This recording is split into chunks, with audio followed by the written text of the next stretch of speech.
Kamusta kayo mga Kamar Vlog TV? Nandito tayo sa may San Mateo Rizal. Meron tayong birthday party. Ito nga pala yung place natin, cover court. Ito nga pala si Mami at syempre dito nga pala tayo magka-clown at gagawa ng lobo.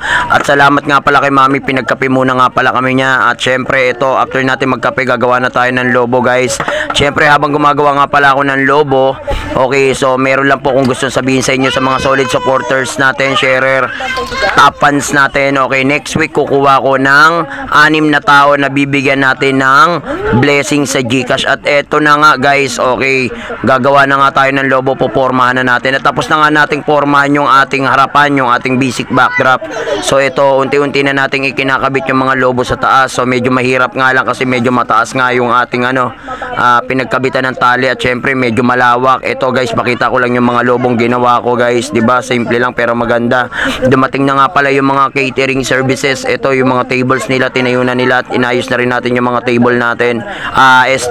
Yung balon at dyan nga pala si Mami at binigyan nga pala kami ni Mami pang almusal, Jollibee, sana all.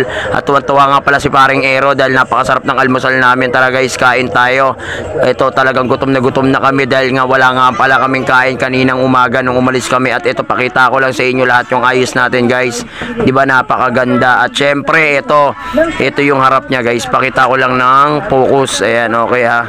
Alright, Voltes 5 nga pala yung napili nilang team. At syempre ito nga yung cake at yung mga prizes na gagamitin natin, napakarami. Ayan, okay. Dalawa nga pala yung celebrant dyan, si Kiel at saka si Brax. Ayan, okay, oh. Yan yung tarpaulin niya. Ito nga pala yung table ng mga bata. Okay, yan yung mga party hat. Okay, so waiting na lang tayo. At ito nga pala yung ating catering services. Ready na rin yung mga foods natin. At syempre guys, ito yung mga prices natin. Napakarami. Kaya tuwan-tuwa mamaya yung mga bata, napakaswerte. At meron din tayong pika foods. Ayan, napakarami yung iba-ibang candy. Meron din tayo rito yung juice. Ayan, okay, steak at iba pa, marami pa, at donut. Syempre ito, nag-makeup na nga pala kami ni paring Ero. So first time niya nga lang palang mag-clown. Ayan, bagay naman kay paring Ero. At syempre ito, nag-start na nga pala kami, nag-picture taking na rin. At then after nung games, ito si Daddy, yun nga pala si Daddy, shoutout kay Daddy. Okay, after nga pala namin magpalaro, ito nagpakain na nga pala kami. So gusto ni Daddy mabilisan lang kasi wala naman masyadong bisita.